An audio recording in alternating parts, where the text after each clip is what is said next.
Hello friends, welcome back to mechanical Adda online learning platform. So guys, आज के इस video में हम डिस्कस करने वाले हैं एनसीएल असिस्टेंट फोरमैन का एक्सपेक्टेड कट ऑफ और साथ में रिजल्ट कब तक अनाउंस हो जाएगा।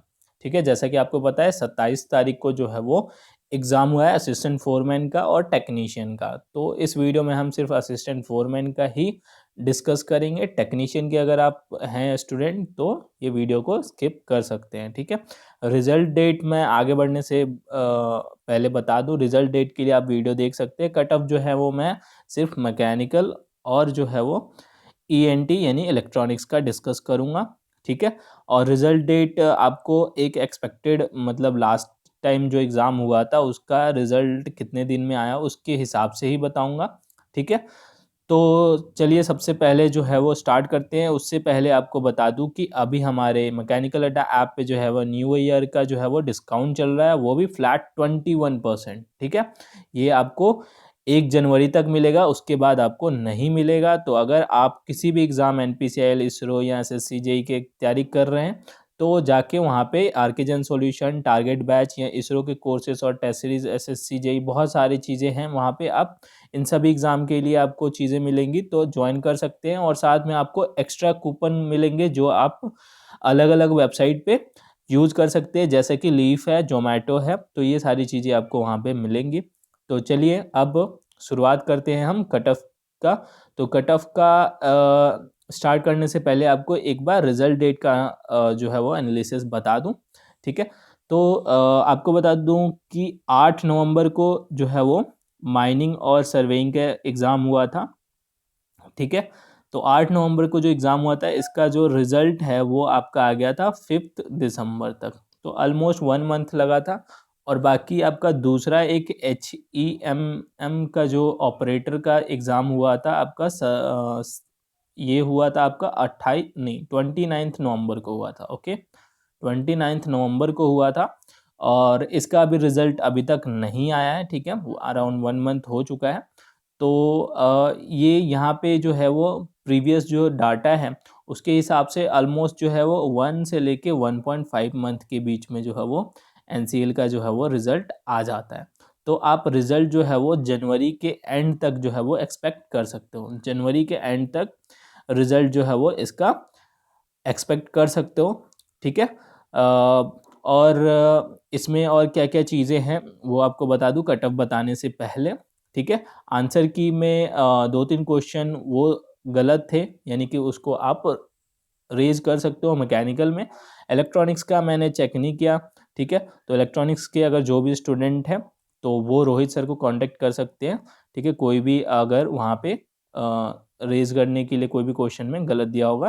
ठीक है, और बाकी अगर मैकेनिकल के जो भी स्टूडेंट आपको अगर लगता है तो मुझे कांटेक्ट कर सकते हो। काफ़ी स्टूडेंट को मैंने बताया है कि ये क्वेश्चन रेज कर सकते हो। ठीक है, तो अब बात करते हैं हम कट ऑफ की। ठीक है, रिजल्ट डेट जो है वो आपको बता दिया। ठीक है, और कट ऑफ, तो एक और चीज़ बता दूं कि लास्ट जो आपका ये रिजल्ट डेट बताया तो उसमें जो सिलेक्शन हुआ था डॉक्यूमेंट वेरिफिकेशन के लिए, ये भी काफ़ी इंपॉर्टेंट है। तो इसी बेसिस पे कट ऑफ जो है वो आपको मैं बताऊंगा। तो डीवी के लिए जो बुलाया गया था डॉक्यूमेंट वेरिफिकेशन के लिए, वो अराउंड 3 टाइम्स बुलाया गया था। ठीक है, उसमें जो है वो आपका माइनिंग में जो है वो टोटल 88 वैकेंसी थी और टोटल जो है वो अराउंड 277 कैंडिडेट को जो है वो डीवी के लिए बुलाया गया था अराउंड 3 टाइम्स। ठीक है, उसके बाद जो है वो आपका मार्क्स रहेगा डीवी के बाद। अगर इसमें से कोई आउट हो जाता है, अगर उसका डीवी सक्सेसफुल नहीं होता है, तो उसके बाद जो लिस्ट बनेंगी मार्क्स के हिसाब से तो वही मेन रहेगा। तो ये ध्यान देना है कि आप कोशिश करो कि जो मेरिट लिस्ट में है आपका मार्क्स जो है वो आप जितनी भी वैकेंसी है उसके हिसाब से रहे। ठीक है, तो उसी के हिसाब से कट ऑफ बताऊंगा और जो एक्चुअल फाइनल कट ऑफ होगी वो अलग हो सकती है, ये ध्यान देना आपको। तो सबसे पहले अगर हम ईएनटी की बात करें, ठीक है, तो आप इसमें देख सकते हो बहुत कम वैकेंसी है। अगर मैकेनिकल के कंपैरिजन में बात करें तो यहाँ पे टोटल 72 है और यहाँ पे 7।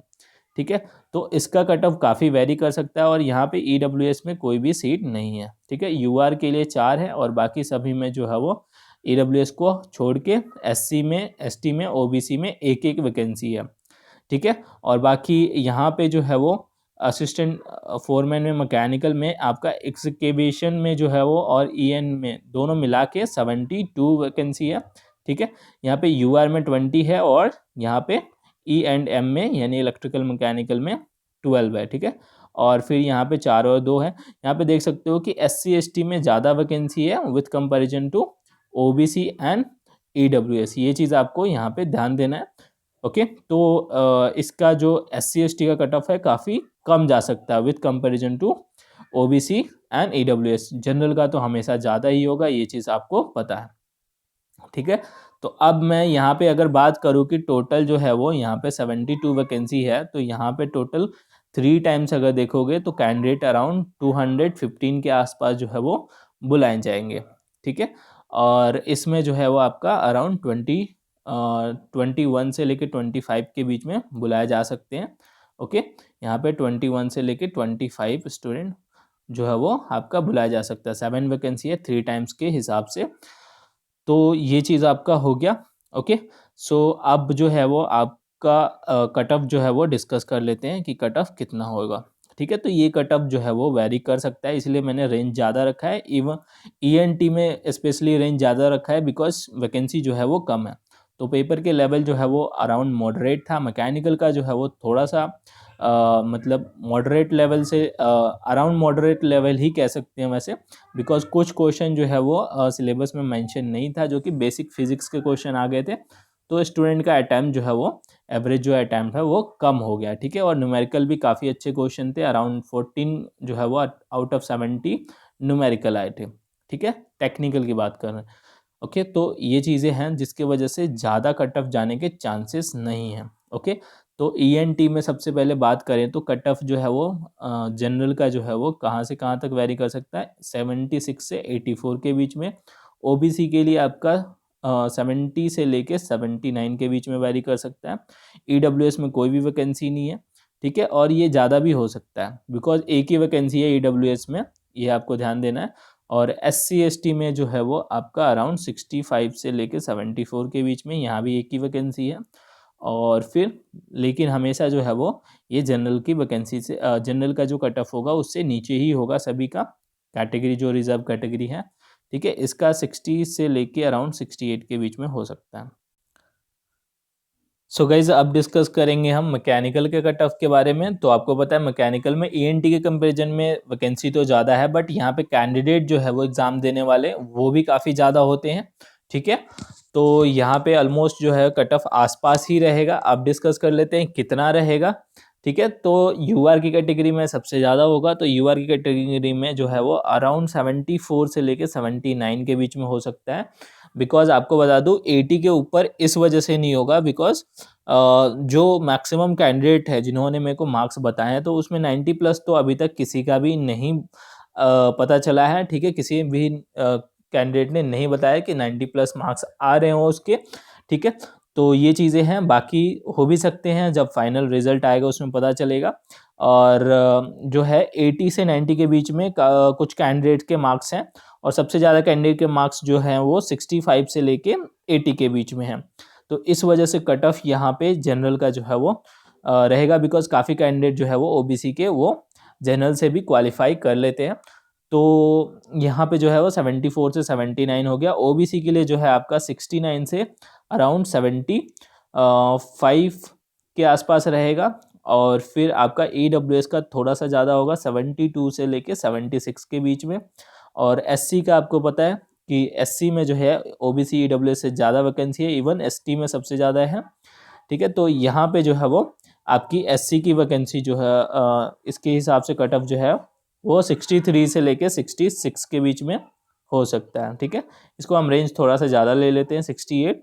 और बाकी ST का जो है वो काफ़ी कम रहेगा बिकॉज इसमें रिजर्व कैटेगरी में सबसे ज़्यादा वैकेंसी है 55 से लेके 62 के बीच में, ठीक है। तो ये सारी चीज़ें रहेंगी। और बाकी टाई के केस में क्या होता है, टाई के केस में क्या कंडीशन रहेगा यहाँ पे दिया हुआ है कि टाई अगर होगा, क्योंकि यहाँ पे आपको पता है नेगेटिव मार्किंग नहीं है, तो काफ़ी कैंडिडेट के मार्क्स जो है वो सेम रहेंगे। इवन बहुत सारे कैंडिडेट ऐसे हो सकते हैं जो सेम मार्क्स पे रहेंगे और सभी के मार्क्स जो है वो नेचुरल नंबर में होंगे, यानी कि डेसिमल में नहीं होगा, बिकॉज ऑफ नेगेटिव मार्किंग नहीं है। तो सबसे पहले यहाँ पे टाई के केस में देखा जाएगा कि पार्ट ए यानी कि टेक्निकल में सबसे ज़्यादा मार्क्स होगा जिसका, उसी के हिसाब से होगा। अगर वो भी टाई हो जाता है तो ये देखा जाएगा कि डेट ऑफ बर्थ में जो ओल्डर कैंडिडेट होगा जिसकी एज ज़्यादा होगी उसको ज़्यादा अच्छी रैंकिंग मिलेगी, ठीक है। और फिर अगर ये भी इनकेस टाई होता है, वैसे डेट ऑफ बर्थ बहुत रेयर होता है टाई हो, तो अगर ये भी टाई हो जाता है तो फिर अल्फ़ाबेटिकल ऑर्डर देखा जाएगा। ओके, तो ये 3 चीज़ें दिया हुआ है टाई के केस में। तो आई होप ये वीडियो अच्छा लगा हो तो लाइक करना, और चैनल को आए हो अगर सब्सक्राइब नहीं किया हो तो सब्सक्राइब कर देना। 50K पहुंचने वाला है तो फटाफट पहुंचा दो, ठीक है। न्यू ईयर ख़त्म होने से, न्यू ईयर आने से पहले, ठीक है, 2020 ख़त्म होने से पहले। सो चलते हैं, मिलते हैं नेक्स्ट वीडियो में। Thanks for watching.